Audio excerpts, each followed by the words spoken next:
10 tahun lalu, keluarganya hancur. Hari ini, dia kembali dengan wajah dan nama palsu. Targetnya satu, CEO paling dingin dan berkuasa.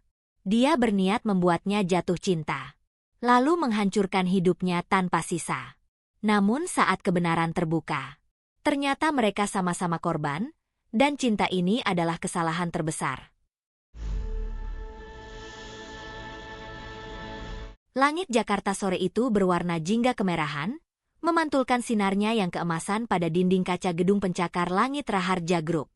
Dari lantai 47, Alia menatap pemandangan kota yang hiruk-pikuk, tangannya menggenggam erat segelas air mineral dingin. Di balik senyum profesionalnya, jantungnya berdebar kencang seperti genderang perang. Ini hari pertamanya sebagai analis keuangan junior di divisi strategi perusahaan ini, posisi yang ia raih dengan susah payah, dengan ijazah palsu dan referensi yang dibeli mahal. Tujuannya satu, Arka Raharja. Semua tim harap berkumpul di ruang rapat utama. Pak CEO akan memberikan pengarahan langsung dalam 5 menit. Suara asisten manajer menggema di ruang terbuka kantor yang serba minimalis dan dingin. Alia menarik napas dalam-dalam. Ini saatnya, batinnya. Selama 10 tahun, bayangan pria itu menghantuinya. Pria yang menurut keyakinannya, dengan satu keputusan egois, telah menjerumuskan ayahnya ke dalam utang, menghancurkan usaha keluarga, dan mendorong sang ayah untuk mengakhiri segalanya di sebuah garasi sepi. Kini, dia akan berhadapan langsung dengan sang penjahat. Saat Arka memasuki ruangan, suasana langsung berubah. Udara seakan membeku. Dengan tinggi menjulang dan sorot mata tajam berwarna hazel, ia bergerak dengan wibawa yang alami.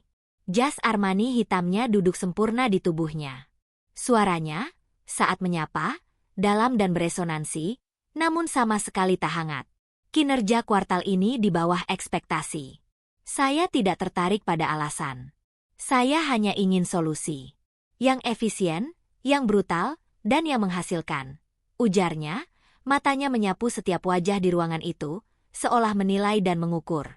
Saat pandangannya singgah pada Alia, selama sedetik saja, Alia merasa dunia berhenti.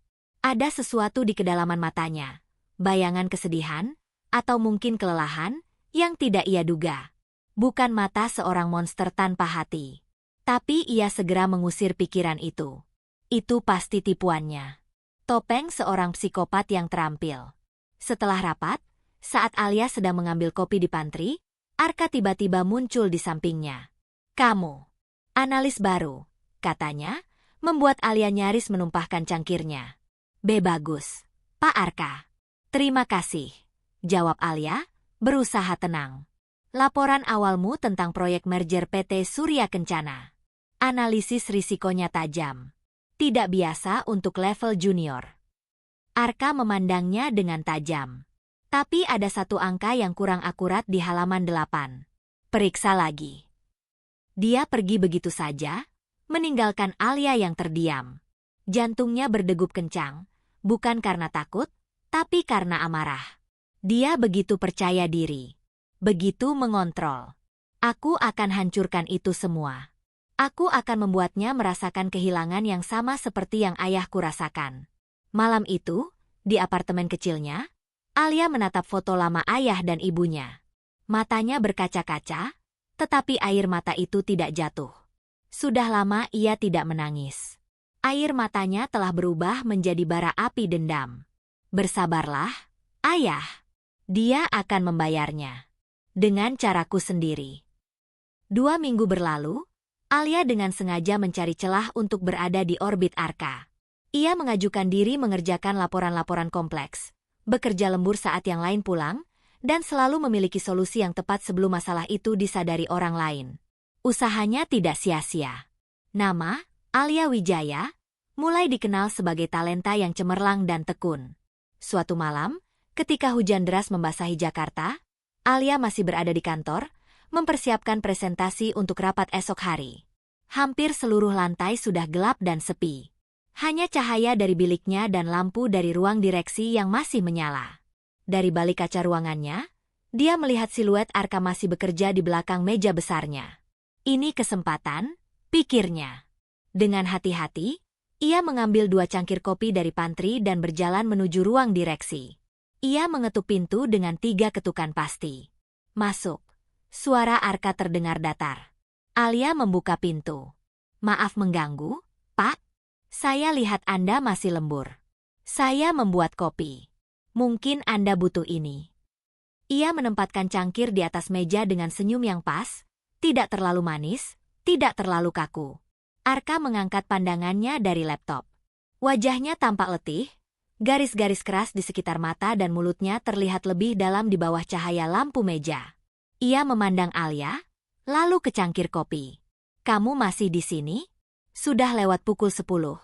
Ujarnya, tanpa ekspresi. Presentasi untuk klien baru besok pagi harus sempurna. Pak, saya ingin memastikan tidak ada yang terlewat. Arka mengangguk singkat, lalu kembali ke layar laptopnya. Namun, sebelum Alia sempat berbalik, ia berkata lagi, kopi kamu terlalu banyak gula. Lain kali, cukup 1 sendok. Saya tidak suka yang terlalu manis. Potongan informasi kecil itu ditelan Alia. Ia tersenyum dalam hati. Bagus. Mulai mempelajari preferensinya. Saya akan ingat, Pak Arka. Ia hampir sampai di pintu ketika tiba-tiba Arka berkata, tunggu. Alia menahan napas. Laporan investigasi internal tentang kebocoran data kuartal lalu. Saya butuh analisis segar. Bawa ke sini besok pagi, jam 7. Sebelum yang lain datang. Ini adalah tugas yang sangat sensitif. Biasanya hanya diberikan kepada manajer senior atau kepala divisi yang telah dipercaya. Alia merasakan kemenangan kecil. Dia sedang diperhatikan. Dia sedang diuji. Tentu, Pak. Saya akan siap. Keesokan harinya, tepat pukul 7, Alia sudah berdiri di depan pintu ruang Arka dengan laporan setebal 30 halaman di tangannya. Arka ternyata sudah ada, berdiri di dekat jendela panoramika, menatap kota yang baru saja bangun. Masuk, ia berkata tanpa menoleh. Alia meletakkan laporan di meja. Analisis saya, Pak. Saya menemukan pola yang tidak biasa di Departemen Pengadaan. Bukan Diti seperti yang diduga selama ini. Arka akhirnya menoleh. Matanya menyipit. Pengadaan? Itu departemen Pak Rendra. Dia sudah bersama perusahaan ini sejak 20 tahun lalu. Data tidak berbohong, Pak, kata Alia dengan yakin, meski jantungnya berdegup kencang. Rendra adalah salah satu kaki tangan kanan Arka. Menuduhnya berarti mengambil risiko besar. Arka mendekat, mengambil laporan itu, dan membalik-balik halamannya dengan cepat. Ruangan menjadi sunyi, hanya terdengar gemerisik kertas. Wajah Arka semakin keruh. Ini cukup berani. Akhirnya dia bicara. Tapi keberanian tanpa bukti yang tak terbantahkan adalah kebodohan. Apa kamu punya bukti selain data analitis ini? Alia menggigit bibir dalamnya. Ini dia. Titik kritis. Saya belum. Tapi saya yakin dengan arah ini. Jika Anda mengizinkan saya menyelidiki lebih lanjut. Tidak, potong Arka tegas. Dia melemparkan laporan itu ke atas meja. Kamu junior. Ini terlalu besar. Lupakan laporan ini. Fokus saja pada presentasi klien nanti. Rasa kecewa dan frustrasi membakar dada Alia. Tapi dia melihat sesuatu. Ketika Arka mengatakan nama, Rendra, ada secercah kepedihan yang melintas di matanya. Sangat cepat, hampir tak terlihat. Bukan kemarahan karena dikhianati, tapi sesuatu yang lebih personal. Seperti kekecewaan terhadap seseorang yang dipercaya. Baik, Pak Arka. Alia mengalah, menundukkan kepala. Tapi dalam pikirannya, api penasaran membara. Apa hubungan Arka dan Rendra? Mengapa dia melindunginya? Saat ia hendak keluar, Arka memanggilnya lagi. Alia. Ini pertama kalinya dia memanggil namanya. Suaranya terdengar berbeda. Lebih lelah. Ya, Pak. Kadang, yang tampak paling jelas di permukaan, justru bukanlah kebenaran. Ujar Arka, menatapnya dengan tatapan yang dalam dan penuh beban. Hati-hati dengan apa yang kamu kejar. Terkadang, ketika kita mendapatkan balas dendam yang kita inginkan, yang kita temukan hanyalah kehancuran diri sendiri. Kata-kata itu menggantung di udara, menusuk langsung ke relung hati Alia yang paling gelap. Rasanya seperti Arka bisa membaca pikirannya. Alia membeku, darahnya seakan membeku. Apakah Anda berbicara tentang sesuatu yang spesifik, Pak? Tanyanya, berusaha terdengar normal. Arka memalingkan muka, kembali menatap kota di luar jendela. Tidak, itu hanya nasihat umum. Kamu boleh pergi. Alia keluar dengan langkah tergesa-gesa, punggungnya berkeringat dingin. Apakah dia tahu? Tidak mungkin. Rencanaku sempurna. Tapi ucapan Arka terus bergema di kepalanya. Apakah itu kebetulan? Atau peringatan? Satu hal yang kini pasti, Arka Raharja bukan sekadar CEO dingin yang haus kekuasaan. Ada lapisan-lapisan yang lebih dalam. Dan Alia merasa, tanpa disadari, dirinya justru mulai tertarik untuk mengupas lapisan-lapisan itu, melampaui sekadar misi balas dendamnya. Permainan telah dimulai. Tapi siapa yang sebenarnya menjalankan permainan itu, dan siapa yang menjadi bidaknya, mulai menjadi samar. Insiden di ruang Arka terus menghantui Alia. Ucapan sang CEO tentang balas dendam seperti pisau yang mengiris tipis pertahanannya. Untuk mengalihkan pikiran dan memperkuat kedudukannya, Alia melipat gandakan usaha. Ia menjadi orang pertama yang datang dan terakhir yang pulang. Performanya dalam presentasi klien berhasil memukau dan membuahkan kontrak yang sangat menguntungkan. Nama Alia semakin sering disebut dengan decak kagum. Suatu Jumat sore, Arka tiba-tiba muncul di bilik Alia. Kamu, ikut saya? Perintahnya singkat. Kemana, Pak? Tanya Alia, bangkit dari kursinya. Rapat darurat dengan investor dari Singapura. Head of Strategi sakit mendadak. Kamu yang menggantikan. Ini di luar ekspektasi. Alia hanya punya waktu 15 menit di dalam mobil untuk menyerap catatan yang diberikan Arka. Rapat berlangsung di sebuah klub eksklusif. Suasana tegang, investor bersikap skeptis dengan ekspansi agresif Raharja Group. Sepanjang rapat, Alia mengamati Arka. Dia dingin, analitis, dan tanpa kompromi. Namun, Alia juga melihat kejeniusannya dalam membaca angka dan pasar, ketajaman logikanya yang mematikan, dan kesabaran yang dingin saat bernegosiasi. Ada semacam kekuatan magnetis yang memancar darinya, yang memaksa orang untuk baik-baik saja mendengarkan. Tiba-tiba, salah satu investor, Mr.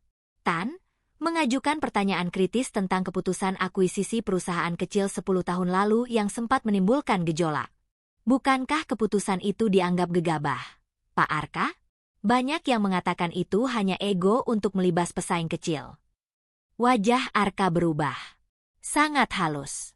Tapi Alia, yang telah mempelajari setiap ekspresinya, melihat kedipan rasa sakit di matanya. Otot rahangnya menegang. Itu adalah keputusan bisnis yang tepat pada waktunya, jawab Arka dengan suara datar, namun Alia menangkap getaran halus di ujung kalimatnya. Detailnya sudah tertutup rapat. Tidak relevan dengan diskusi kita hari ini. Tapi Mr. Tan terus mendesak. Saya dengar pemilik perusahaan kecil itu mengalami nasib buruk setelahnya. Udara di ruangan itu seakan menghilang. Alia memandang tajam pada Arka. Ini tentang akuisisi 10 tahun lalu. Ayah, jantungnya berdebar kencang. Arka menatap Mr. Tan dengan tatapan yang bisa membekukan lava. Saya sarankan kita fokus pada data dan proyeksi ke depan, Tuan Tan. Membicarakan rumor dan tragedi masa lalu tidak akan menambah nilai portofolio Anda. Kesempatan itu berlalu, tetapi benih keraguan telah tertanam di benak Alia. Apa yang sebenarnya terjadi 10 tahun lalu? Selama ini, ia yakin ayahnya adalah korban dari keserakahan Arka yang tanpa ampun. Tapi reaksi Arka tadi, itu bukan reaksi seorang psikopat yang acuh. Itu reaksi seseorang yang tersentuh pada memori yang menyakitkan. Rapat akhirnya berakhir dengan kesepakatan awal. Di lobi klub, sambil menunggu mobil diambil, Arka berdiri di dekat Alia. Dia terdiam, menatap hujan yang mulai rintik-rintik. Pertanyaan Tuan Tan tadi. Alia memberanikan diri memecah kesunyian. Apakah itu menyakitkan bagi Anda? Arka menoleh padanya, matanya menyelidik. Mengapa kamu bertanya? Alia menelan ludah. Saya hanya penasaran. Anda terlihat berbeda. Arka menghela napas panjang, sebuah suara yang penuh kelelahan dunia. Untuk sesaat, topeng CEO yang tak terbaca itu retak. Dalam bisnis, setiap keputusan besar selalu meninggalkan jejak. Jejak itu bisa berupa kesuksesan atau kenangan yang lebih berat. Terkadang, apa yang kita lakukan untuk menyelamatkan sesuatu justru dilihat orang sebagai tindakan menghancurkan. Apakah Anda pernah merasa menyesal? Desak Alia, suaranya bergetar tanpa sengaja. Arka memandangnya lama-lama, seolah-olah melihat bukan hanya Alia si karyawan, tetapi sesuatu atau seseorang di baliknya. Penyesalan adalah kemewahan yang tidak bisa saya miliki. Saya harus terus maju. Membawa beban itu sendirian.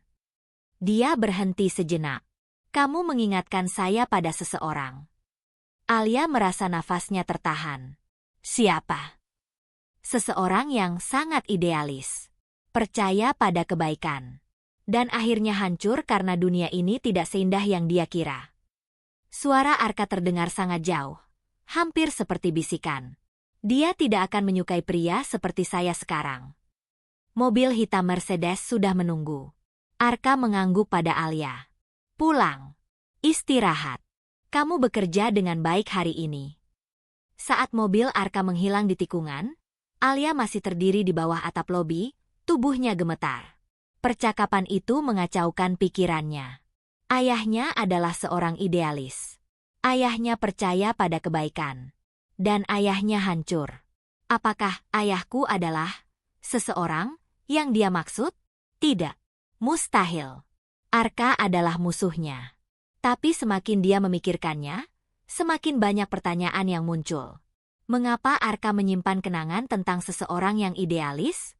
Apa hubungannya dengan akuisisi 10 tahun lalu? Dan yang paling mengganggu, mengapa, di tengah semua kebingungan ini, hatinya justru merasa tersentuh oleh kerapuhan yang tadi ia saksikan? Malam itu, di depan laptopnya, Alia tidak mencari-cari kelemahan Arka untuk dijadikan senjata. Alih-alih, dengan jari gemetar, ia mengetik kata kunci baru, akuisisi Raharja Group 10 tahun lalu korban. Hasil pencarian hanya menunjukkan berita bisnis kering. Tidak ada nama, tidak ada detail tragedi. Seolah-olah sesuatu, atau seseorang, telah menghapusnya dengan sangat bersih. Siapa sebenarnya Arka Raharja? Dan kebenaran apa yang telah dikubur begitu dalam, sehingga bahkan bayangannya saja sudah cukup untuk membuat sang raja besi itu terlihat manusiawi? Retakan di balik dinding es Arka telah terlihat. Dan Alia, yang datang untuk menghancurkannya, justru merasa terdorong untuk masuk lebih dalam, ke dalam dingin yang mungkin saja menyimpan kehangatan yang terlupakan. Kebingungan Alia berubah menjadi obsesi baru. Ia tidak lagi hanya memata-matai Arka untuk kelemahan, tetapi untuk petunjuk. Potongan puzzle masa lalu yang terus menghantuinya. Ia mulai melacak arsip-arsip lama perusahaan, berbekal akses terbatas yang ia miliki. Setiap percakapan singkat dengan Arka ia analisis. Setiap tatapan, setiap detik di mana topeng itu melorot. Kesempatan besar datang saat perusahaan mengadakan acara amal tahunan di sebuah ballroom hotel mewah. Semua karyawan tingkat manajerial diwajibkan hadir. Alia, meski belum menjadi manajer, mendapat undangan khusus langsung dari kantor CEO. Sebuah kartu undangan matte hitam dengan tulisan perak, kehadiran Anda diharapkan. Ini jelas bukan sekadar formalitas. Ini panggilan. Alia mengenakan gaun panjang sederhana berwarna wine, potongan yang elegan namun tidak berlebihan. Saat memasuki ballroom, ia segera mencari Arka. Dia berdiri di dekat bar, dikelilingi oleh para pengusaha dan politisi, namun terlihat terpisah, seperti pulau yang tenang di tengah lautan keramaian. Matanya yang tajam menyapu ruangan, dan saat bertemu dengan pandangan Alia, dia mengangguk hampir tak terlihat. Sepanjang malam, Alia merasakan pandangan Arka mengikutinya. Tidak menggoda, tetapi mengamati. Seperti seorang kurator yang mempelajari sebuah karya seni yang menarik perhatiannya. Ketika band mulai memainkan lagu jazz lambat, Arka tiba-tiba berada di sisinya. Alia, sapanya. Suaranya lebih lembut di tengah keriuhan musik. Pak Arka. Menari? Tanyanya langsung, tanpa basa-basi. Bukan permintaan, tapi juga bukan perintah. Sebuah tawaran yang anehnya terasa setara. Alia mengangguk. Tangannya gemetar saat ia letakkan di pundak Arka yang kokoh. Tangan Arka yang hangat menemukan pinggangnya, memimpinnya dengan mantap ke tengah lantai. Untuk pertama kalinya, mereka berdekatan tanpa meja rapat atau dokumen sebagai penghalang. Dia menari dengan percaya diri, namun gerakannya tidak menunjukkan kesombongan. Ada sebuah kesedihan yang melekat pada setiap langkahnya. Alia bisa mencium aroma kayunya yang bersih, dicampur dengan sedikit kesan mint. Dia menatap ke arah bahu Arka, takut jika menatap matanya, semua pertahanannya akan runtuh. "Kamu tegang," ucap Arka, suaranya begitu dekat dengan telinganya sehingga membuat bulu kuduknya berdiri. "Sulit untuk tidak tegang saat berdansa dengan CEO Anda," jawab Alia, berusaha bercanda. Arka menarik kepala sedikit ke belakang sehingga bisa melihat wajahnya. "Di sini, malam ini, kita bukan CEO dan karyawan. Hanya dua orang yang lelah dengan topeng masing-masing." Kalimat itu seperti tamparan. Alia menatapnya langsung. Di kedalaman mata Hazel itu, ia melihat kelelahan yang begitu parah, sebuah kesepian yang begitu luas, hingga membuat dadanya sesak. Dia juga terpenjara. Sebuah suara kecil dalam hatinya berbisik. "Topeng seperti apa yang Anda kenakan, Pak Arka?" tanyanya, berani. Arka memandangnya lama, seolah-olah menimbang-nimbang. "Topeng yang diperlukan untuk memastikan tidak ada orang lain yang harus menanggung konsekuensi dari kesalahan saya." Dia berhenti sejenak, memimpin Alia berputar perlahan. "Kamu sendiri, Alia? Topeng apa yang kamu sembunyikan di balik kecerahan dan kompetensimu?" "Saya melihat api di matamu. Api yang bukan sekadar ambisi karir.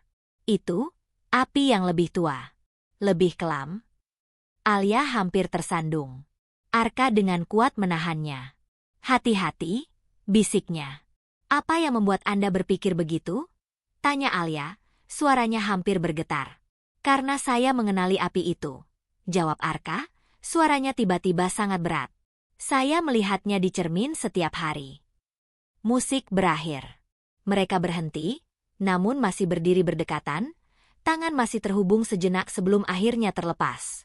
Suasana magis itu pecah ketika Rendra, sang direktur pengadaan, mendekat dengan senyum lebar yang tidak sampai ke matanya.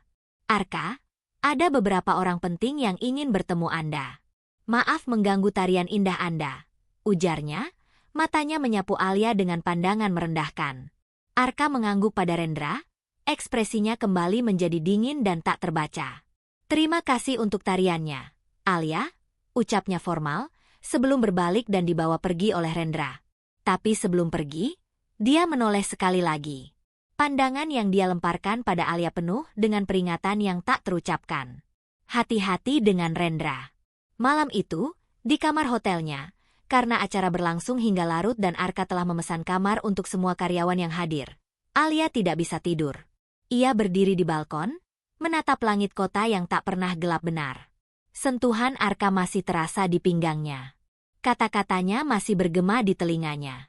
"Karena saya mengenali api itu. Saya melihatnya di cermin setiap hari." Siapa yang telah membakar Arka? Apa yang telah dia lakukan hingga harus hidup dengan api dendam yang menyala-nyala dalam dirinya sendiri? Alia mulai menyadari sesuatu yang berbahaya. Dia tidak lagi hanya ingin menghancurkan Arka. Dia ingin memahaminya.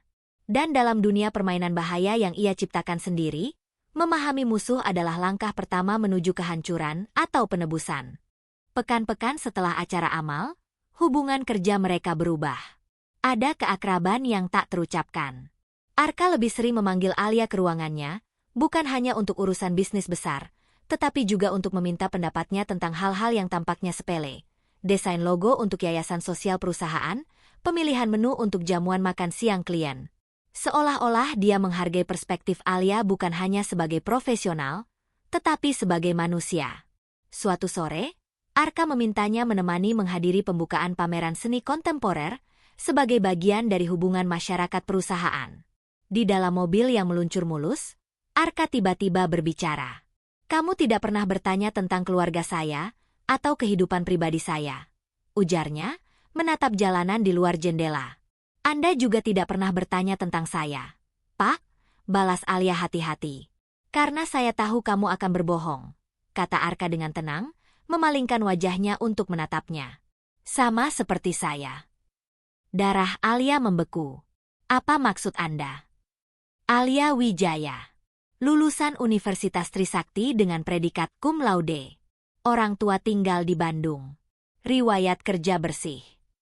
Arka menyebutkan data palsunya dengan lancar. Itu semua kertas yang bagus. Tapi mata kamu, Alia, mata kamu bercerita tentang perjalanan yang lebih panjang. Lebih berat. Seperti mata seseorang yang telah kehilangan sesuatu yang sangat berharga. Alia merasa terpojok. Apakah Anda menyelidiki saya? Tanyanya, berusaha menanamkan nada kemarahan. Melindungi aset perusahaan adalah tugas saya. Jawab Arka, tapi nada suaranya lembut. Dan kamu? Kamu mulai terasa seperti aset yang sangat berharga. Itu bukan rayuan. Itu pengakuan. Sebuah pengakuan yang tulus yang justru lebih berbahaya. Di pameran seni, di depan sebuah lukisan abstrak besar yang penuh dengan coretan merah dan hitam yang keras, Arka terdiam sangat lama. Lukisan itu berjudul, Penyesalan yang Tak Terucapkan. Ayah saya adalah seorang pelukis, ucap Arka tiba-tiba, suaranya lirih. Dia melukis pemandangan indah, bunga-bunga, hal-hal yang membahagiakan. Tapi setelah ibu meninggal, dia tidak pernah menyentuh kuas lagi. Dia bilang, warnanya telah pergi dari dunianya. Ini adalah bagian pertama dari kehidupan pribadi Arka yang dengan sukarela dia bagikan. Alia menahan napas, takut mengganggu momen itu. Lalu, ketika bisnis keluarga hampir runtuh, saya harus mengambil alih. Membuat keputusan-keputusan keras. Keputusan yang membuatnya memandang saya dengan mata asing, seperti saya adalah orang lain yang telah merebut tubuh anaknya. Arka menarik napas dalam-dalam. Dia meninggal 10 tahun lalu. Hampir bersamaan dengan perusahaan yang saya akuisisi saat itu runtuh. 10 tahun lalu. Waktu yang sama. Alia menggigit bibirnya hingga nyaris berdarah. Apakah akuisisi itu yang membuatnya kecewa? Arka menutup mata sejenak. Itu adalah puncaknya. Dia mengira saya menjadi monster yang hanya mengejar uang. Dia tidak mengerti bahwa akuisisi itu adalah upaya putus asa untuk menyelamatkan sesuatu yang lebih besar. Untuk menyelamatkan orang. Orang? Desak Alia, jantungnya berdebar kencang. Arka membuka matanya. Ada kilatan air di sana. Pemilik perusahaan itu adalah teman baik ayah. Seorang pria yang terlalu baik untuk dunia bisnis yang kejam. Usahanya sudah tenggelam dalam utang yang sangat dalam, dari pihak-pihak yang tidak kenal ampun. Jika saya tidak mengakuisisinya dengan cepat, dengan cara yang terlihat dingin, dia dan keluarganya akan hancur lebih dari sekadar kehilangan perusahaan. Dunia di sekitar Alia seakan berputar. Apa yang terjadi padanya? Setelah akuisisi, saya menyelesaikan semua utangnya. Saya memberikannya dana yang cukup untuk memulai baru, jauh dari sini. Saya ingin melindunginya. Suara Arka serak. Tapi dia tidak melihatnya seperti itu. Dia melihatnya sebagai pengkhianatan. Seorang teman yang memakan teman. Tekanannya terlalu besar. Arka tidak bisa melanjutkan. Alia merasa kakinya hampir tertekuk. Dia apa? Bisiknya. Suaranya nyaris tidak terdengar. Arka memandangnya, dan dalam pandangan itu, Alia melihat lautan kesedihan yang tak bertepi.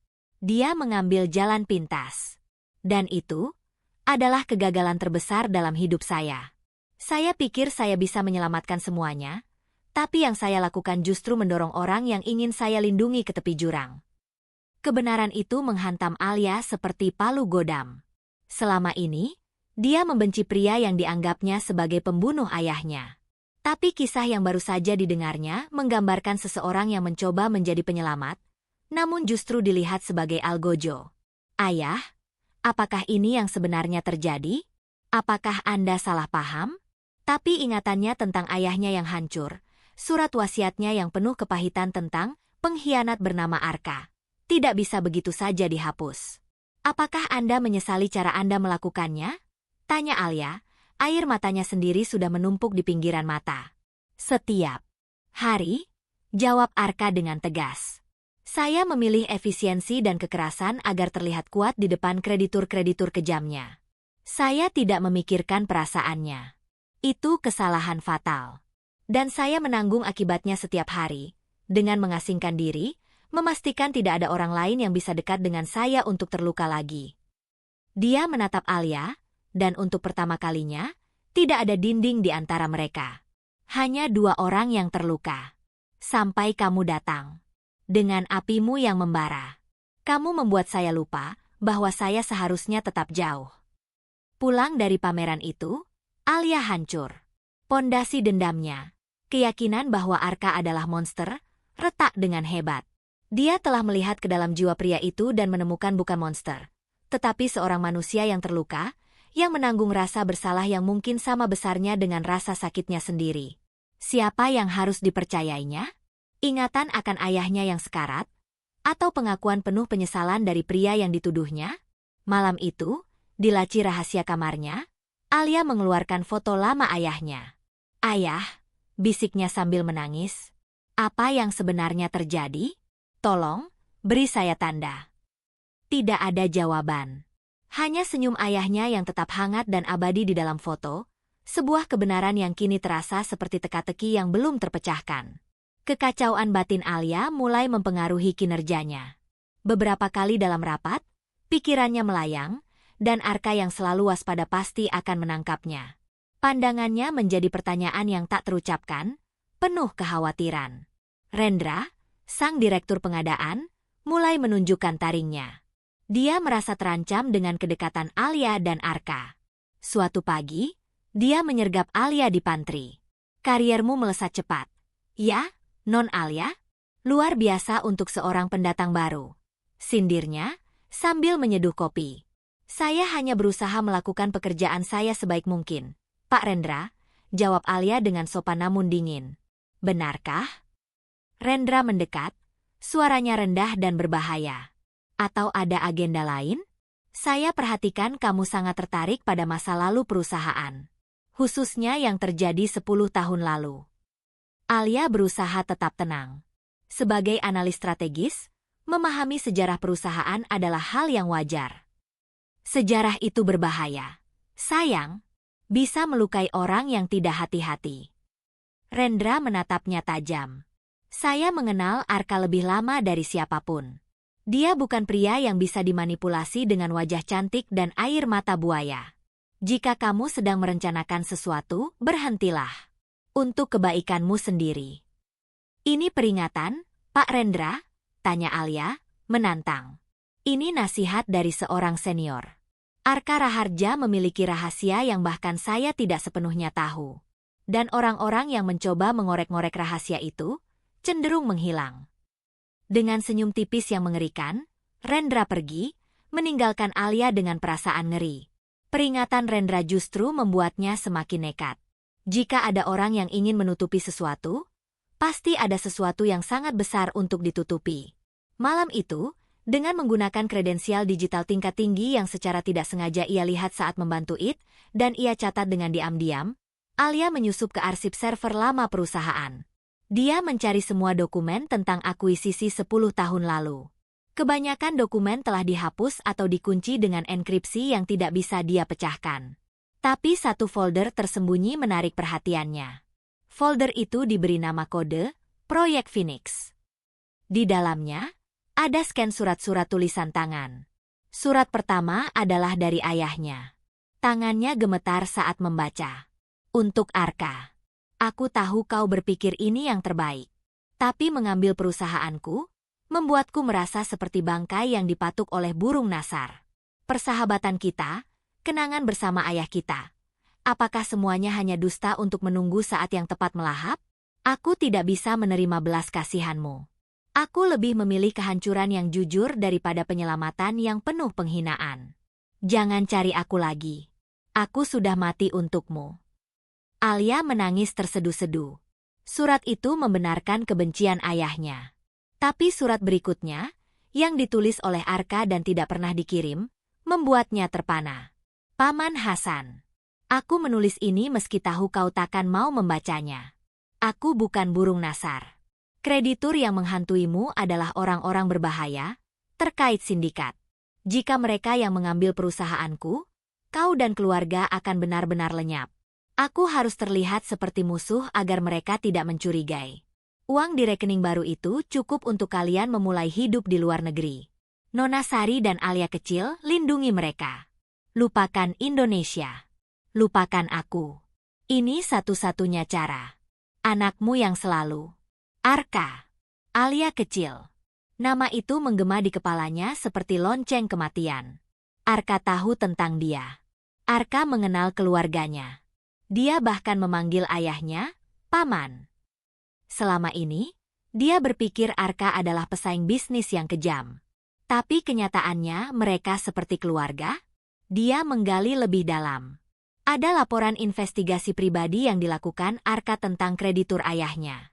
Foto-foto pria berwajah preman, dokumen transfer gelap, dan satu foto yang membuat napasnya terhenti.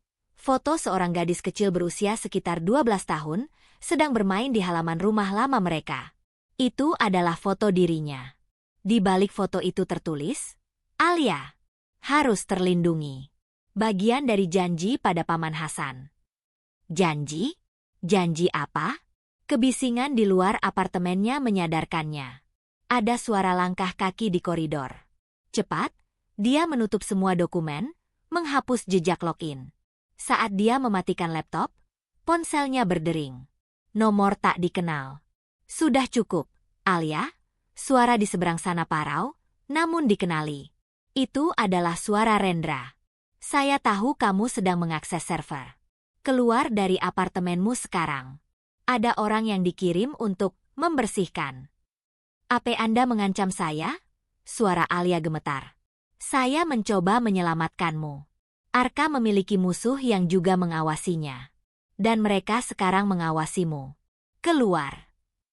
Terdengar suara benturan keras di pintu apartemennya. Alia menjerit ketakutan, mengambil tas kecil dan laptop, lalu melarikan diri ke dapur, membuka pintu darurat kecil yang menuju tangga servis. Dia mendengar pintu apartemennya dihancurkan di lantainya. Dia berlari menuruni tangga gelap, hati berdebar kencang.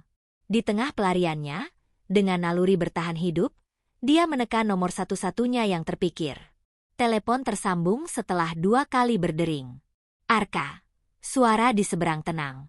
Tolong, bisik Alia, terisak. Mereka mengejar saya.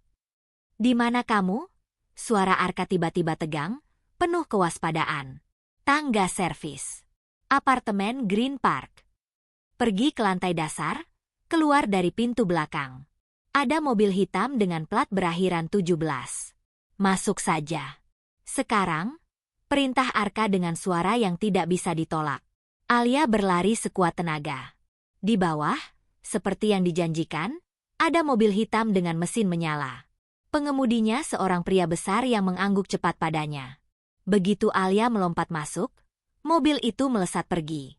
Dari jendela, Alia melihat 2 pria berbadan besar keluar dari lobi apartemennya, memandang ke arah mobilnya dengan frustrasi. Kemana kita? Tanyanya pada pengemudi. Rumah Pak Arka, jawab pria itu singkat. Anda aman sekarang? Di dalam mobil yang melaju kencang, tubuh Alia masih gemetar.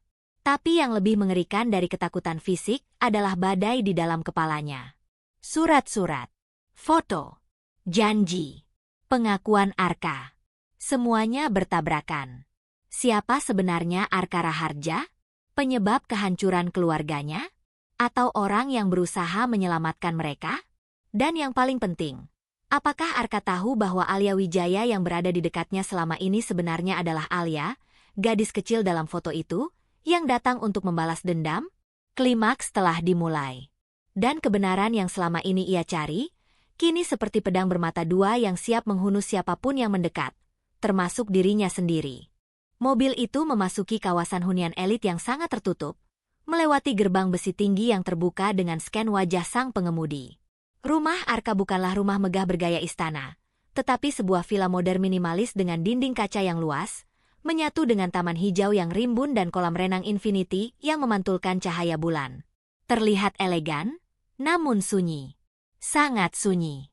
Alia dibawa masuk oleh seorang asisten rumah tangga yang tampak senior. Silakan tunggu di ruang keluarga, Nona. Pak Arka sedang dalam perjalanan. Ruang keluarga itu lapang, nyaris tanpa barang pribadi. Hanya beberapa karya seni abstrak dan rak buku tinggi yang penuh. Namun, di atas meja marmer, ada satu bingkai foto yang menarik perhatian Alia. Foto itu menunjukkan Arka yang jauh lebih muda, berdiri bersama seorang pria yang sangat dikenali Alia, ayahnya. Mereka tersenyum lebar, tangan saling menangkupi bahu. Di belakang mereka, ada seorang gadis kecil yang sedang digendong ayahnya. Itu adalah dirinya. Rasa sakit yang begitu hebat menusuk dada Alia. Selama ini, foto kebahagiaan itu ada di sini. Sementara dia hidup dengan gambar ayahnya yang sekarat.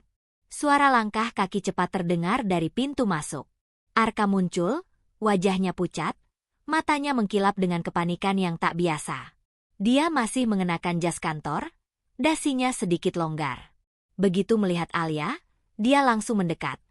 Tangannya hampir menyentuh bahunya sebelum akhirnya ditahan. "Apa kamu baik-baik saja? Mereka menyentuhmu?" tanyanya, suaranya serak. Alia menggeleng, tak bisa berkata-kata. Dia hanya menunjuk ke arah foto di meja. Arka mengikuti arah telunjuknya. Wajahnya berubah. Semua ketegangan, semua topeng, runtuh dalam sekejap. Dia tampak telanjang. Tak berdaya. "Kamu sudah melihatnya," bisiknya. "Bukan pertanyaan. Sudah saya baca suratnya juga." "Proyek Phoenix," kata Alia, suaranya datar, kosong. "Anda mengenal saya sejak awal." Arka menarik napas dalam-dalam, lalu menghela napas panjang. Tubuhnya seperti kehilangan tenaga. Dia berjalan perlahan ke bar kecil, menuangkan 2 gelas air, lalu menawarkan satu pada Alia. Tangannya gemetar. "Duduklah, Alia. Atau, haruskah saya memanggilmu Alia Sari Dewi, putri dari Hasan Wirawan?" Mendengar nama lengkapnya yang telah lama dikubur, Alia merasa seperti ditampar. Air mata yang selama ini ditahan akhirnya meluap. "Selama ini, Anda tahu. Saat saya melamar, saat saya bekerja untuk Anda, saat saya mencoba menjatuhkan Anda. Anda tahu." "Saya tahu sejak wawancara pertama." Aku Arka dengan tenang yang menakutkan. "Wajahmu masih menyisakan rona wajah gadis kecil di foto itu. Matamu sama seperti matanya. Matamu seperti mata Paman Hasan." "Lalu mengapa?" jerit Alia, berdiri dengan tubuh bergetar. "Mengapa Anda membiarkan saya masuk? Mengapa Anda membiarkan saya dekat? Apakah ini semacam permainan kejam lainnya? Menikmati tarian tikus yang berpikir bisa mengalahkan kucing?" "Karena saya berhutang padamu," teriak Arka, suaranya pecah untuk pertama kalinya. Dia menatapnya dengan mata yang dipenuhi rasa bersalah dan kepedihan yang tak terperi. "Saya berhutang pada Paman Hasan sebuah penjelasan, sebuah permintaan maaf yang tidak pernah sampai. Dan saat kamu muncul dengan identitas palsu, dengan mata yang penuh kebencian, saya melihat itu sebagai hukuman. Sebagai kesempatan untuk akhirnya menebus kesalahan dengan membiarkanmu melakukan apapun yang kamu inginkan padaku." Alia tertunduk, hancur. "Jadi, semuanya? Perhatian Anda, kepercayaan Anda, itu semua hanya rasa bersalah?" "Tidak." Arka mendekat, tetapi tidak menyentuhnya. "Awalnya mungkin iya. Tapi kemudian, melihatmu tumbuh menjadi wanita yang kuat, cerdas, tangguh meski dibayangi luka, itu mengingatkan saya pada dirinya. Dan tanpa saya sadari, itu berubah. Perasaan bersalah itu berubah menjadi kekaguman. Menjadi sesuatu yang lebih." Suaranya rendah, penuh kerentanan. "Saya jatuh cinta padamu, Alia. Dan itu adalah hal paling egois dan tidak pantas yang pernah saya lakukan." Pengakuan itu menggantung di antara mereka, berat dan berbahaya. Alia tertawa getir, sambil menyeka air matanya. "Cinta? Anda berpikir bisa mengatakan cinta setelah semua yang terjadi? Ayah saya meninggal karena merasa dikhianati oleh Anda. Saya tahu. Dan itu akan menghantui saya sampai mati." Arka berlutut di hadapannya. Sebuah tindakan yang begitu tidak terduga dari seorang pria seperti dia. "Tapi tolong, Percayalah bahwa niat saya tidak pernah jahat. Saya mencoba menyelamatkannya dari orang-orang yang jauh lebih buruk. Kreditur-kreditur itu adalah bagian dari sindikat pencucian uang. Jika mereka yang mengambil alih, bukan hanya perusahaannya yang lenyap, tapi nyawa kalian semua bisa terancam. Saya harus terlihat seperti musuh agar mereka tidak curiga. Tapi saya terlalu kasar. Terlalu fokus pada penyelamatan finansial dan melupakan penyelamatan harga dirinya. Itu kesalahan fatal saya. Dia mengangkat wajahnya, dan Alia melihat air mata mengalir di pipinya. Saya mencarimu setelahnya. Saya ingin menjelaskan, ingin melindungimu dan ibumu. Tapi kalian sudah menghilang. Dan kemudian, ibumu juga meninggal dalam kecelakaan, dan saya merasa itulah kutukan terakhir untuk kegagalan saya. Alia mengingat ibunya yang selalu sedih, yang mengatakan mereka harus bersembunyi dari orang jahat. Apakah orang jahat yang dimaksud bukan Arka, melainkan kreditur yang sebenarnya? Lalu Rendra? Tanya Alia. Dia memperingatkan saya. Dia mengirim orang untuk menangkap saya. Arka mengeras. Rendra adalah orang dalam yang bekerja untuk sindikat itu. Dia yang membocorkan kerapuhan perusahaan Paman Hasan kepada mereka. Dia juga yang selalu mengawasi saya, mencurigai bahwa saya masih menyimpan belas kasihan pada keluarga Hasan. Saya tidak bisa menyingkirkannya karena dia punya banyak bukti yang bisa menjatuhkan perusahaan dan melukai lebih banyak orang. Tapi ketika dia mulai mendekatimu, saya tahu saya harus bertindak. Orang-orang yang mengejarmu tadi adalah anak buahnya. Semuanya menjadi jelas, namun juga semakin rumit. Musuh yang sebenarnya mungkin bukan orang yang selama ini ia benci. Dan orang yang ia coba hancurkan justru telah melindunginya dari bayang-bayang. Apa yang harus saya lakukan sekarang? Bisik Alia, kelelahan. Dendam saya itu yang membuat saya terus hidup selama 10 tahun. Jika itu diambil, siapa saya? Arka berdiri pelan, wajahnya penuh dengan harapan yang hati-hati. Kamu adalah Alia Sari Dewi. Wanita yang kuat yang bisa memilih untuk tidak terus terperangkap dalam masa lalu. Kamu bisa melanjutkan rencanamu. Menghancurkan saya.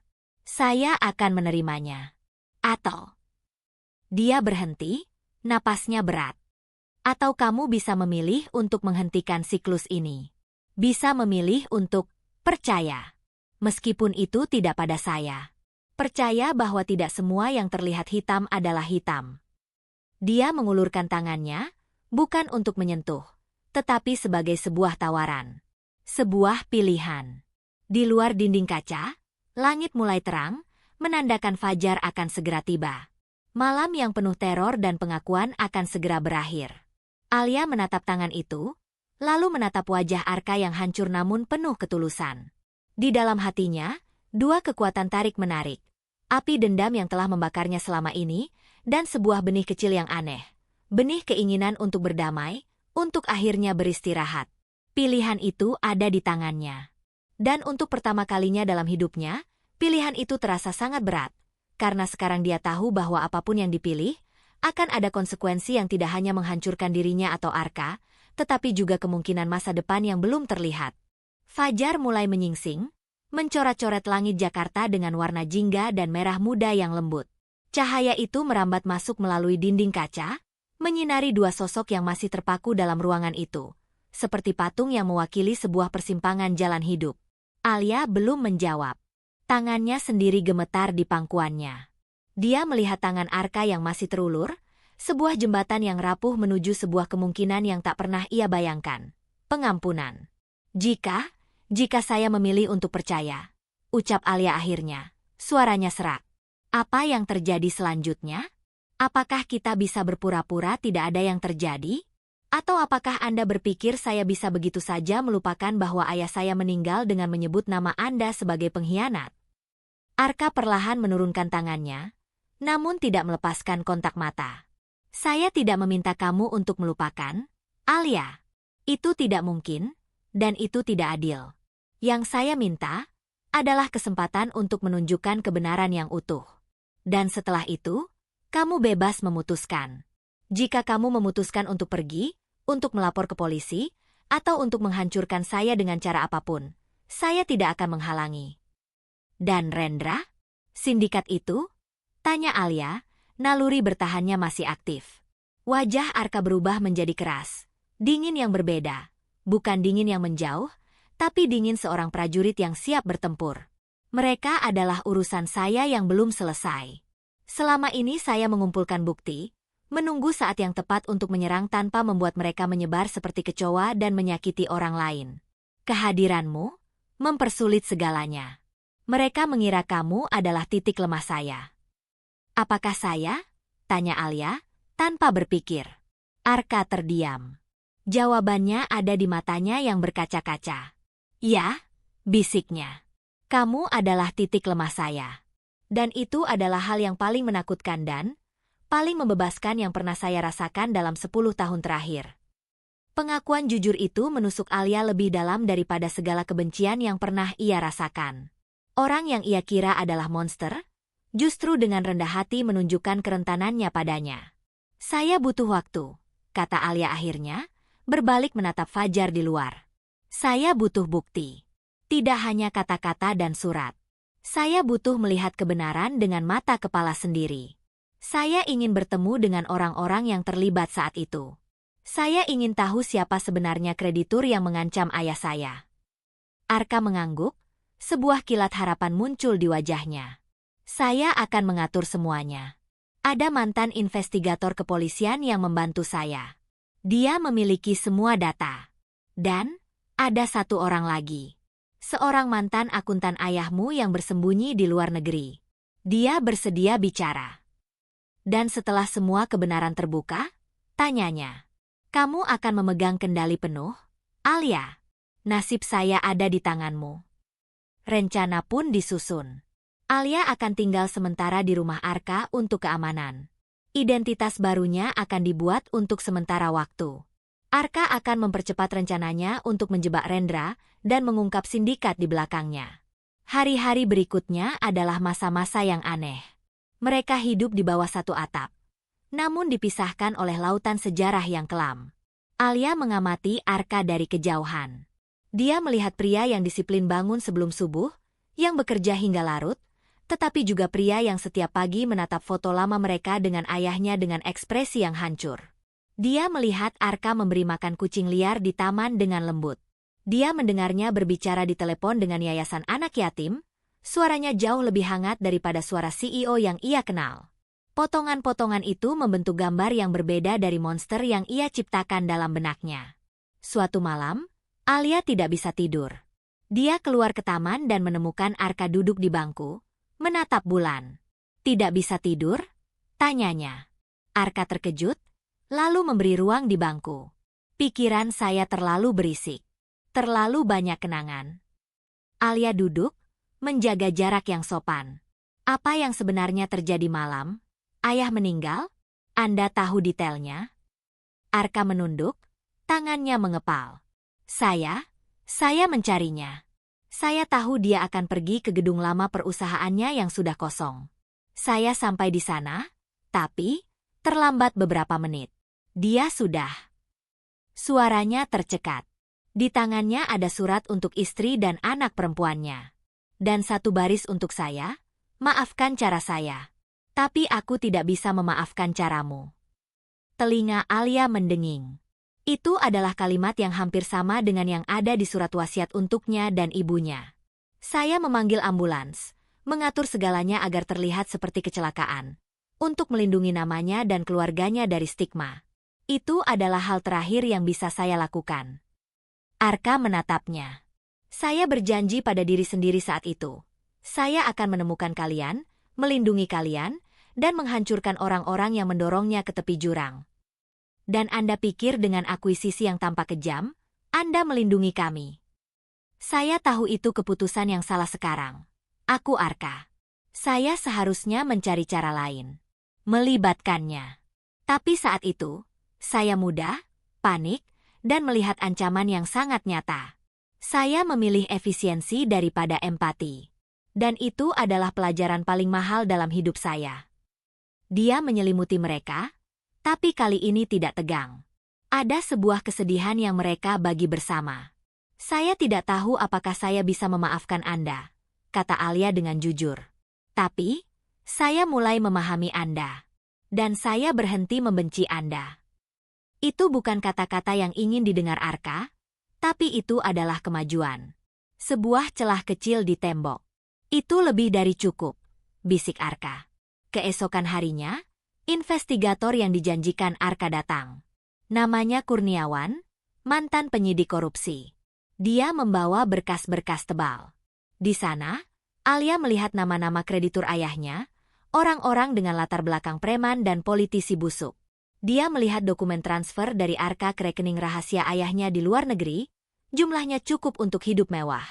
Dia melihat laporan bahwa setelah kematian ayahnya, Arka diam-diam membayar semua sisa utang pada kreditur lain yang lebih legal, sehingga tidak ada yang mengejar ibu dan Alia. Kebenaran itu tak terbantahkan. Arka memang bersalah karena keangkuhan dan kekasaran, tetapi tidak karena niat jahat. Malah, dalam caranya yang salah, dia mencoba menjadi pahlawan. Saat Kurniawan pergi, Alia menatap Arka yang sedang berdiri di dekat jendela. Mengapa? Mengapa melakukan semua ini untuk kami? Kami bukan keluarga Anda. Arka tidak segera menjawab. Paman Hasan, dia seperti ayah kedua saya. Setelah ayah saya sibuk dengan kesedihannya, Paman Hasanlah yang mengajari saya naik sepeda, yang menghadiri pertandingan sepak bola saya, yang memberitahu saya untuk menjadi pria yang baik. Ketika saya melihat bisnisnya runtuh dan hidupnya terancam, itu seperti melihat ayah saya sendiri sekarat untuk kedua kalinya. Saya tidak bisa tidak bertindak. Alia memahami sekarang. Ini bukan sekadar urusan bisnis. Ini urusan keluarga. Dendamnya selama ini didasari oleh kebenaran yang setengah-setengah, yang dipotong oleh kesedihan dan persepsi ayahnya di saat-saat tergelapnya. Saya ingin bertemu dengan akuntan ayah itu, pinta Alia. Sudah diatur. Besok, dengan identitas baru. Dia ada di Singapura. Malam sebelum kepergian, Alia merasa sebuah resolusi mulai terbentuk di hatinya. Api dendam itu belum padam sepenuhnya, tetapi telah berubah menjadi api unggun yang menerangi kebenaran, bukan membakar segala sesuatu di sekitarnya. Saat ia bersiap tidur, ada ketukan di pintu kamarnya. Arka berdiri di sana dengan sebuah kotak kayu kecil. Ini adalah barang-barang Paman Hasan yang saya simpan. Saya rasa ini hakmu. Dia memberikan kotak itu, lalu pergi tanpa kata-kata lagi. Di dalam kotak, Alia menemukan jam tangan kuno ayahnya, sebuah pena emas, dan sebuah surat yang belum dibuka. Amplopnya tertulis, "Untuk Arka, jika sesuatu terjadi pada saya." Dengan tangan gemetar, Alia membukanya. Tulisan ayahnya yang familiar membuat air matanya meleleh. "Arka, jika kamu membaca ini, berarti aku sudah memilih jalan yang pengecut. Maafkan aku. Aku tahu niatmu baik. Aku tahu kau mencoba menyelamatkanku dari orang-orang serigala itu. Tapi egoku terlalu besar untuk menerima penyelamatan seperti itu. Aku merasa dipermalukan, dipermainkan. Lindungi istri dan anakku. Jangan biarkan mereka tahu kebenaran yang memalukan ini. Biarlah mereka mengingatku sebagai korban, bukan sebagai seorang pengecut yang tidak bisa menerima kenyataan. Dan untukmu, maafkan cara kaku dan kejamku. Aku mencintaimu seperti anakku sendiri. Tapi cinta itu sekarang tertutup rasa malu. Selamat tinggal, Nak. Paman Hasan." Surat itu adalah potongan terakhir dari puzzle. Ayahnya tahu. Ayahnya mengerti niat Arka. Rasa malu dan gagalnya sebagai kepala keluarga, bukan kebencian murni, yang mendorongnya mengambil jalan keluar. Alia menangis sepuas-puasnya malam itu. Untuk ayahnya yang terluka. Untuk ibunya yang meninggal dalam kesedihan. Untuk Arka yang menanggung beban kesalahpahaman dan rasa bersalah seorang martir. Dan untuk dirinya sendiri, yang telah menyia-nyiakan 10 tahun hidupnya untuk membenci orang yang salah.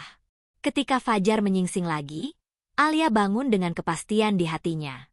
Dia tahu apa yang harus dia lakukan. Dia menemukan Arka di dapur, sedang membuat kopi. "Saya akan pergi ke Singapura.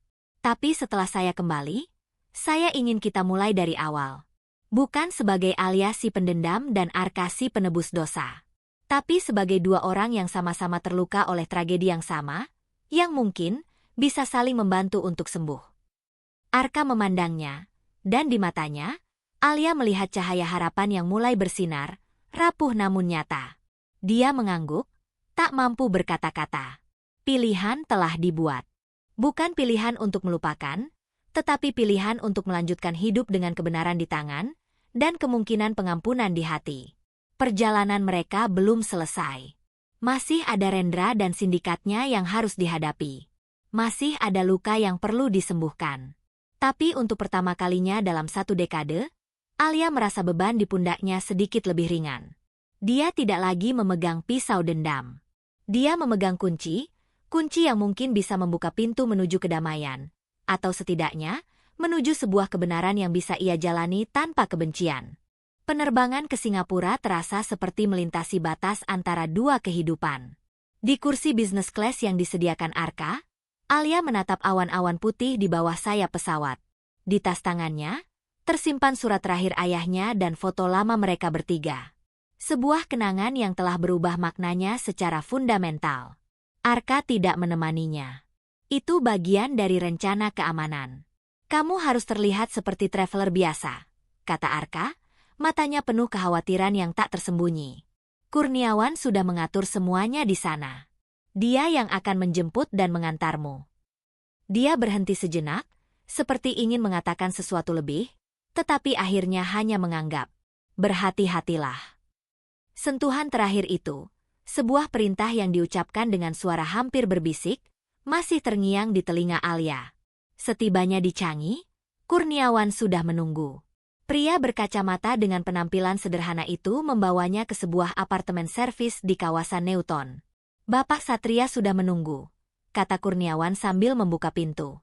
Di dalam ruang tamu yang sederhana, seorang pria parubaya dengan raman beruban dan wajah yang lelah berdiri.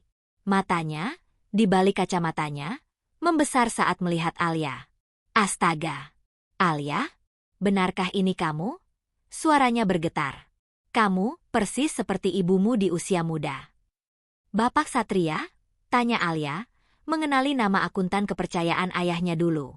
Ingatannya samar-samar tentang seorang paman yang sering datang ke rumah, membawa kue untuknya.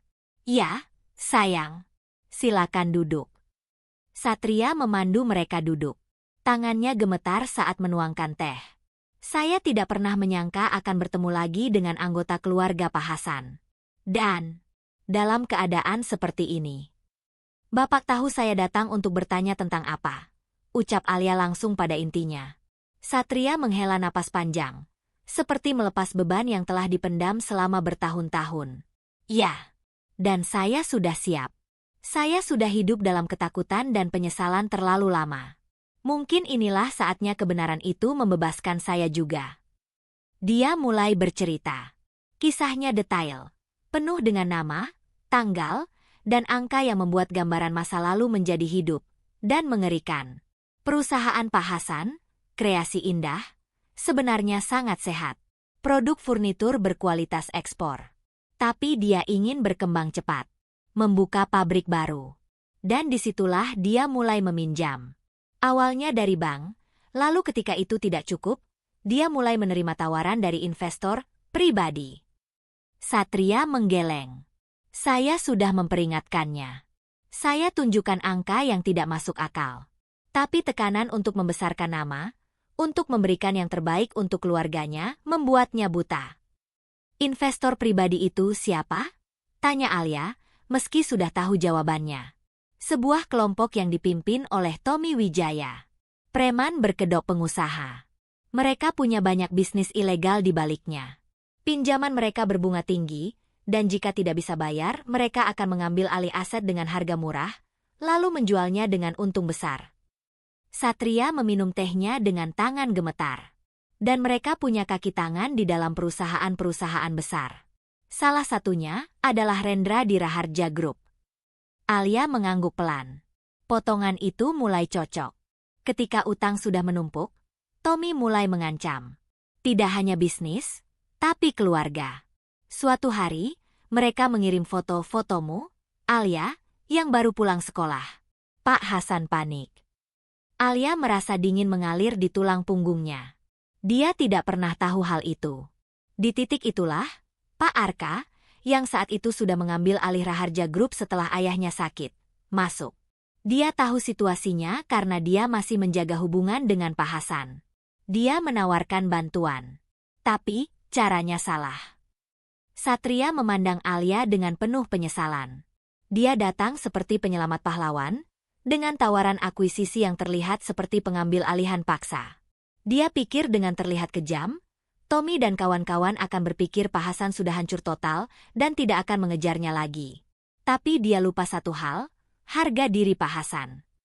Dan Anda? Di mana posisi Anda? Tanya Alia. Saya ketakutan. Bisik Satria, air mata mengalir di pipinya yang keriput. Tommy juga mengancam keluarga saya. Ketika Pak Arka menyusun rencana akuisisi, saya membocorkan sedikit informasi pada Rendra, agar Tommy tahu bahwa akuisisi itu serius, bahwa tidak ada yang bisa diselamatkan. Saya pikir itu akan membuat mereka mundur. Tapi yang terjadi justru mempercepat segala sesuatunya. Dia menutup wajahnya. Saya merasa bertanggung jawab atas kematian Pak Hasan. Karena kebocoran saya, tekanan pada dirinya menjadi 2 kali lipat. Dia merasa dikepung dari segala arah, oleh musuh, dan oleh orang yang dianggapnya anak sendiri. Rasa marah mendidih di dada Alia, tetapi melihat penyesalan mendalam di wajah Satria, kemarahan itu berubah menjadi kesedihan yang dalam. Inilah wajah dari sebuah tragedi. Tidak ada satupun tokoh jahat tunggal, tetapi serangkaian pilihan yang dibuat dalam ketakutan, kesombongan, dan keputusasaan yang berakumulasi menjadi bencana. Setelah kejadian itu, lanjut Satria, Pak Arka menemui saya. Dia marah besar. Tapi dia juga melihat ketakutan saya. Dia yang mengatur agar saya dan keluarga bisa keluar dari Indonesia dengan aman, dengan identitas baru. Dia bilang, hidupilah dengan beban yang kita pikul. Itu hukuman kita. Dan itu yang saya lakukan. Setiap hari. Kurniawan, yang selama ini diam, akhirnya berbicara. Data dan kesaksian Bapak Satria ini sangat penting. Nona Alia. Ini adalah kunci untuk menjerat Tommy Wijaya dan jaringannya, termasuk Rendra. Selama ini, kami kesulitan karena tidak ada korban yang berani bersaksi. Mereka semua takut. Tapi sekarang Anda bersedia? Tanya Alia pada Satria. Satria menatapnya lurus. Melihatmu, seorang gadis yang kehilangan masa kecilnya karena kebisuan kami, saya tidak bisa lagi diam. Saya sudah tua. Saya tidak mau mati membawa dusta ini. Pertemuan itu berlangsung selama berjam-jam. Satria menunjukkan dokumen-dokumen asli, surat utang dengan cap kelompok Tommy, laporan keuangan yang dimanipulasi oleh Rendra untuk membuat kreasi indah terlihat lebih buruk daripada kenyataannya, bahkan rekaman percakapan tersembunyi yang dibuatnya dengan penuh rasa bersalah, antara ayah Alia dan Tommy yang berisi ancaman halus. Kebenaran itu kini lengkap, jelas, dan lebih kompleks dari yang bisa dibayangkan Alia. Di akhir pertemuan, Satria memegang tangan Alia. Pak Arka, dia orang baik yang terjebak dalam situasi yang tidak ada pilihan baiknya. Dia mencintai ayahmu seperti ayahnya sendiri. Rasa bersalahnya itu nyata. Dan lihatlah, bahkan setelah semua ini, dia masih berusaha melindungimu, membersihkan nama ayahmu. Bagaimana caranya? Tanya Alia. Dia selama ini diam-diam membeli kembali aset-aset kreasi indah yang diambil oleh kelompok Tommy. Satu persatu. Dia menyimpannya. Katanya, suatu hari nanti, jika kamu ditemukan, ini akan dikembalikan padamu. Warisan ayahmu yang sebenarnya. Air mata Alia akhirnya meledak. Selama ini, ia membayangkan Arka sebagai penjarah yang tamak. Tapi kenyataannya, dia adalah penjaga yang setia, menyimpan potongan-potongan terakhir dari ayahnya untuk dikembalikan kepadanya. Penerbangan kembali ke Jakarta terasa seperti sebuah transformasi. Alia memandang kota kelahirannya dari udara dengan perasaan baru. Dia tidak lagi seorang korban yang marah. Dia adalah seorang pewaris, bukan hanya warisan materi, tetapi warisan sebuah kisah yang perlu diluruskan, dan sebuah pilihan untuk mengakhiri lingkaran setan ini. Sesampainya di rumah Arka, hari sudah gelap. Arka menunggu di ruang keluarga, wajahnya tegang menanti. Bagaimana? Tanyanya singkat, tetapi matanya menanyakan 1000 hal. Alia meletakkan tasnya, lalu berjalan mendekati Arka. Dia tidak berkata apa-apa. Dia hanya merangkulnya. Arka kaku sejenak, terkejut, sebelum akhirnya, dengan hati-hati, seolah-olah memeluk sesuatu yang sangat rapuh. Tangannya melingkari tubuh Alia. Mereka berdiri seperti itu lama sekali, di ruangan yang sunyi, dua orang yang hancur oleh masa lalu yang sama, akhirnya bertemu di tengah puing-puing kebenaran. "Terima kasih," bisik Alia, suaranya tertahan. "Terima kasih telah menjaga kenangan ayah. Terima kasih telah tidak menyerah pada saya." Arka menarik napas dalam-dalam, dadanya naik turun. "Tidak perlu berterima kasih. Saya yang harus berterima kasih, karena kamu memilih untuk mendengarkan. Untuk percaya, meskipun hanya sedikit." Alia menarik diri, melihat wajah Arka yang kini dipenuhi kelegaan yang begitu dalam. "Saya melihat semua buktinya. Saya mendengar semuanya. Sekarang saya mengerti." Dia berhenti. "Dan saya memaafkanmu, Arka. Bukan karena kamu tidak bersalah, tetapi karena kita semua. Ayah, kamu, Satria, bahkan saya, kita semua terjebak dalam ketakutan dan kesalahan kita sendiri. Sudah waktunya untuk berhenti menyalahkan dan mulai memperbaiki." Nama depannya yang diucapkan Alia tanpa gelar dan tanpa kesan menjatuhkan, terdengar seperti sebuah pengakuan baru. Sebuah awal. "Jadi, apa yang akan kita lakukan sekarang?" tanya Arka, matanya berbinar dengan tekad baru. Alia tersenyum, sebuah senyum yang masih sedih, tetapi telah bersih dari racun kebencian. "Kita akan menyelesaikan ini. Kita akan menggunakan semua bukti dari Satria dan dari penyelidikanmu. Kita akan menghadapi Rendra.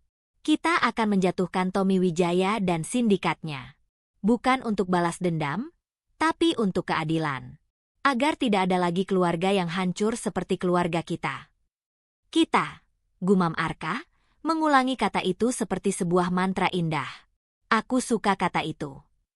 Malam itu, untuk pertama kalinya, mereka duduk bersama merencanakan masa depan, bukan sebagai musuh atau bahkan sebagai sekedar kolega, tetapi sebagai sekutu. Sebagai dua orang yang telah melihat sisi terburuk satu sama lain, dan memilih untuk tidak lari. Alia melihat Arka dengan mata baru. Dia melihat pria yang teguh, yang telah menanggung beban sendirian terlalu lama. Dan di suatu tempat, jauh di dalam hatinya, benih kecil yang dulu ia takuti, benih yang bisa tumbuh menjadi sesuatu yang lebih dari sekedar pengampunan, kini mulai merasakan matahari untuk pertama kalinya. Perjalanan belum selesai. Pertarungan terberat masih menanti, menghadapi Rendra dan raksasa kejahatan di belakangnya. Tapi kali ini, Alia tidak sendirian. Kali ini, dia memiliki kebenaran di tangannya, dan seseorang di sampingnya yang bersedia bertempur bersamanya. Bukan untuk menebus dosa, tetapi untuk membangun sesuatu yang baru dari reruntuhan masa lalu mereka. Rencana itu disusun dengan presisi militer, namun dijalankan dengan hati-hati layaknya menjinakkan ular berbisa. Kurniawan, dengan jaringan bekasnya di kepolisian dan kejaksaan agung, memastikan semua bukti dari Satria dan arsip rahasia Arka masuk ke tangan yang tepat. Tim khusus yang bebas dari intervensi politik. Prosesnya harus diam-diam. Satu kebocoran bisa membuat Tommy Wijaya dan kroni-kroninya kabur, atau lebih buruk, membalas dengan kekerasan. Selama 2 minggu, Alia dan Arka hidup dalam gelembung keamanan ketat di rumah kaca itu. Dunia luar hanya mereka akses melalui layar dan laporan. Tapi dalam keterpencilan itu, sebuah keintiman baru tumbuh. Bukan keintiman fisik, tapi sesuatu yang lebih mendasar. Keintiman dua jiwa yang saling mengobati luka masing-masing. Mereka berbagi cerita. Cerita tentang ayah Alia yang lucu dan pemimpi. Cerita tentang masa kecil Arka yang kesepian di balik kemewahan. Mereka menemukan kesamaan dalam kesukaan pada musik jazz klasik, pada buku-buku sejarah, pada rasa kopi pahit tanpa gula. Alia mengajari Arka memasak sederhana, sesuatu yang tak pernah ia lakukan karena selalu dilayani. Arka menunjukkan pada Alia arsip-arsip proyek filantropi rahasianya. Sekolah untuk anak jalanan, klinik untuk masyarakat miskin, yang tak pernah masuk berita. "Mengapa merahasiakan semua kebaikan ini?" tanya Alia suatu malam, saat mereka melihat dokumentasi sebuah rumah sakit kecil di Flores yang dibiayai Arka. "Karena ini bukan tentang reputasi saya," jawab Arka, matanya tetap pada layar. "Ini tentang mereka. Dan Ini tentang menebus kesalahan. Setiap sen yang saya berikan, setiap kehidupan yang terangkat, adalah doa agar jiwa Paman Hasan dan orang-orang yang terluka karena keputusan saya bisa menemukan kedamaian. Alia meletakkan tangannya di atas tangan Arka. Sebuah sentuhan kecil, namun terasa seperti peneguhan. Dia sudah damai, Arka. Surat terakhirnya membuktikan itu. Sekarang, berdamailah dengan dirimu sendiri. Arka menatap tangan yang menutupi tangannya, lalu menatap wajah Alia. Di matanya, ada sesuatu yang meleleh. Denganmu di sini, rasanya mungkin. Hari H pun tiba. Kurniawan memberi kode, burung-burung mulai masuk sangkar. Artinya, operasi penangkapan terhadap Tommy Wijaya dan beberapa orang dalamnya, termasuk beberapa pejabat yang terlibat, telah dimulai secara serentak dini hari. Fokus mereka di Jakarta, Rendra. Arka memutuskan untuk menjadi umpan. Ini bagian paling berbahaya dari rencana. Dia akan mengadakan rapat darurat dengan Rendra di kantor. Membahas kebocoran data yang sebenarnya adalah bukti-bukti yang telah mereka siapkan. Saat Rendra terpojok dan, sesuai prediksi, mengancam atau mengaku, tim penyadap dan pasukan khusus yang sudah bersembunyi di ruang sebelah akan bergerak. Saya tidak setuju, protes Alia, wajahnya pucat. Itu terlalu berisiko. Dia bisa membawa senjata. Dia akan curiga jika saya tiba-tiba tidak terlihat, kata Arka, memegang pundak Alia dengan lembut. Dan ini harus berakhir. Alia, dengan cara yang tegas, agar kita bisa benar-benar bebas. Kalau sesuatu terjadi padamu, tidak akan, bisik Arka, menatapnya dalam-dalam. Saya punya alasan untuk kembali sekarang. Percakapan mereka terputus oleh dering telepon Arka. Rendra telah sampai di kantor. Aku harus pergi, ucap Arka. Dia memakai jasnya, sebuah gerakan penuh keyakinan. Di ambang pintu, dia menoleh. Tunggu aku di sini. Dan, percayalah padaku. Alia hanya bisa mengangguk. Mulutnya terasa kering. Jam-jam berikutnya adalah siksaan. Alia mondar-mandir di ruang keluarga, matanya terus tertuju pada ponsel dan jam dinding. Kurniawan mengirim update singkat, semua berjalan sesuai rencana. Tim dalam posisi. Tapi itu tidak menenangkan. Pikirannya melayang pada skenario terburuk. Rendra yang licik. Senjata tersembunyi. Pengkhianatan tak terduga. Dan Arka. Arka yang baru saja mulai membiarkan dirinya hidup lagi. Tepat saat jarum jam menunjukkan pukul 11 malam, ponselnya berdering. Bukan dari Kurniawan. Dari Arka. Alia, suara Arka terdengar lelah, tapi tenang. Sudah selesai. Arka, kamu baik-baik saja? Teriak Alia, jantungnya berdebar kencang. Baik. Hanya sedikit drama. Rendra mengaku segalanya. Bahkan lebih dari yang kita duga. Dia merekam semuanya. Polisi sudah membawanya. Ada jeda. Bisa kamu jemput aku? Aku ingin pulang. Suara itu, suara pria kuat yang tiba-tiba terdengar begitu letih dan ingin pulang. Ke rumah, kepadanya, membuat hati Alia meleleh. Aku segera ke sana. Di kantor Raharja Group yang hampir kosong, suasana masih tegang. Beberapa petugas masih beraktivitas. Alia menemukan Arka duduk di sofa di ruang tunggu eksekutif. Kepalanya bertumpu pada tangan. Jasnya tergantung di sandaran sofa, dasinya longgar. Dia tampak seperti seseorang yang baru saja bertarung habis-habisan, bukan fisik, tapi jiwa. Begitu melihat Alia, dia bangkit. Tanpa kata-kata, dia mendekat dan memeluknya erat-erat. Wajahnya terbenam di leher Alia. Alia bisa merasakan tubuhnya yang sedikit gemetar. Dia bilang, dia menyaksikan Paman Hasan di hari terakhirnya. Bisik Arka, suaranya parau. Dia bilang pada ayahmu bahwa saya menginginkan perusahaannya untuk diri saya sendiri, bahwa persahabatan kami hanya akal-akalan. Dia yang memutar narasi hingga Paman Hasan benar-benar percaya bahwa saya adalah pengkhianat terburuk. Alia memeluknya lebih kuat. Itu bukan salahmu. Itu tipu muslihatnya yang keji. Tapi saya yang memberinya kesempatan. Saya yang mempekerjakannya karena dia adalah kenalan keluarga. Naif. Arka menarik diri, matanya merah. Tapi sudah berakhir. Sekarang, dia akan menghadapi konsekuensinya. Bersama Tommy dan yang lain. Dalam perjalanan pulang, Arka terdiam, menatap kota malam. Alia memegang tangannya, dan dia tidak melepaskannya. Keesokan harinya, berita menggemparkan, pengaruh bisnis Tommy Wijaya runtuh ditangkap polisi. Direktur utama Raharja Group bantu ungkap sindikat pemerasan. Nama Arka disebut sebagai pahlawan yang berani mengambil risiko. Tidak ada yang tahu tentang peran Alia, dan itu seperti yang ia inginkan. Bagian hidupnya yang sebagai Alia Wijaya, si pembalas dendam, resmi berakhir. Beberapa minggu kemudian, dengan semua proses hukum berjalan, Arka mengajak Alia ke suatu tempat. Dia mengemudi sendiri, keluar dari kota, menuju kawasan perbukitan di puncak. Mereka berhenti di depan sebuah villa bergaya Jawa modern yang dikelilingi kebun teh. Udara sejuk dan segar. "Ini apa?" tanya Alia. "Warisan ayahmu yang terakhir," kata Arka, membuka pagar. "Dulu, ini adalah tempat peristirahatan keluarga, tempat dia melukis.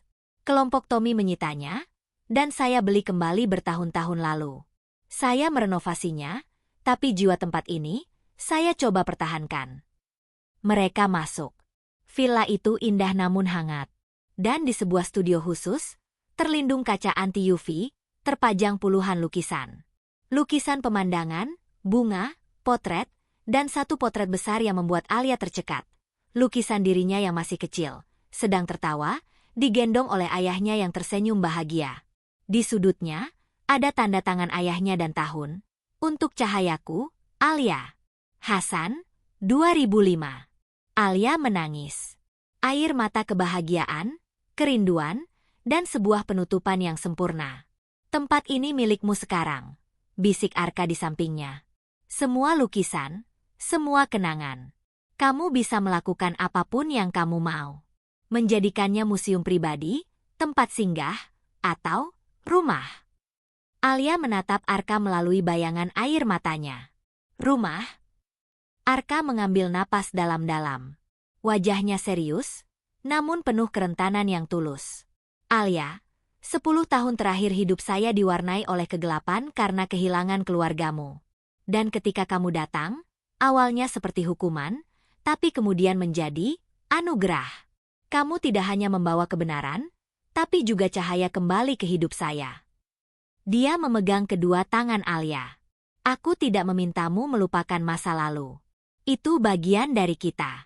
Tapi aku memintamu untuk mempertimbangkan masa depan. Bersamaku. Bukan sebagai penebusan dosa, tapi sebagai dua orang yang memilih untuk mencintai dengan segala luka dan sejarah yang mereka bawa. Maukah kamu membangun sebuah rumah, sebuah keluarga, sebuah fajar yang baru, bersamaku?" Di studio yang dipenuhi cahaya sore dan dikelilingi oleh cinta ayahnya yang abadi dalam goresan kuas, Alia melihat pria di hadapannya. Dia melihat bekas luka yang sama di matanya, tetapi juga melihat kekuatan untuk sembuh. Dia melihat rasa bersalah yang telah berubah menjadi tanggung jawab. Dan yang paling penting, dia melihat cinta. Cinta yang sabar, yang tulus, yang lahir dari pemahaman terdalam atas siapa mereka berdua. Dia tidak menjawab dengan kata-kata. Dia menjawab dengan mendekat, berdiri di depan Arka, dan menciumnya. Pelan, penuh keyakinan, penuh janji. Itu adalah sebuah jawaban. Sebuah permulaan. Epilog, 2 tahun kemudian. Kebun teh di belakang villa itu bermekaran dengan bunga-bunga kecil berwarna putih. Di beranda, Alia duduk dengan sketchbook di pangkuannya, menggambar sketsa pemandangan. Di sampingnya, Arka sedang membaca laporan, sesekali mencuri pandang pada istrinya dengan senyum kecil. "Dia lagi-lagi menangis saat melihat lukisan kakeknya," ucap Alia sambil tersenyum, menunjuk ke arah taman. Di tengah taman, seorang bayi perempuan berusia 8 bulan sedang duduk di atas selimut, dengan asyik memegang sebuah lukisan kanvas kecil, replika yang aman untuk bayi, yang bergambar pemandangan. Seorang pengasuh menjaga dari kejauhan. "Dia punya jiwa seni seperti kakeknya," kata Arka, meletakkan laporannya. Dia berjalan ke taman, mengangkat bayi itu, dan menciumnya. "Benarkan, sayang?" Naluri seni dari kakek Hasan. Bayi itu tertawa riang, menarik-narik dasi Arka. Alia menyaksikan pemandangan itu, hatinya penuh dan damai. Villa ini telah menjadi rumah mereka. Studio lukisan ayahnya tetap terpelihara sebagai museum pribadi, tetapi juga menjadi tempat Alia melukis kembali, menemukan kembali bakat yang lama terpendam. Perusahaan Raharja Group telah bertransformasi. Di bawah kepemimpinan Arka dan Alia, yang kini menjadi direktur yayasan sosial, perusahaan itu menjadi contoh tanggung jawab sosial. Mereka secara aktif memberdayakan pengusaha kecil, memastikan tidak ada lagi kisah seperti Hasan Wirawan yang terulang. Rendra dan sindikatnya telah dihukum penjara panjang. Kebenaran telah ditegakkan. Tapi yang terpenting, keluarga kecil ini telah menemukan kedamaian. Mereka tidak melupakan masa lalu. Mereka menjadikannya fondasi yang kuat untuk masa depan. Setiap tahun, di hari ulang tahun Hasan Wirawan, mereka mengunjungi makamnya bersama, membawa bunga dan lukisan terbaru Alia. Mereka bercerita padanya tentang cucunya, tentang cinta yang tumbuh di antara reruntuhan, tentang pengampunan yang telah menyembuhkan. Arka kembali dengan bayi mereka di gendongan. Dia lapar, sepertinya.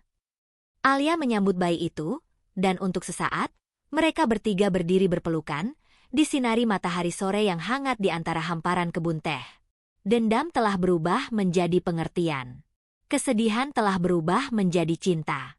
Dan fajar yang mereka ciptakan bersama, fajar yang menyatukan warisan, pengampunan, dan harapan, ternyata lebih terang dan lebih indah daripada semua bayangan masa lalu yang pernah menghantui mereka. Selesai.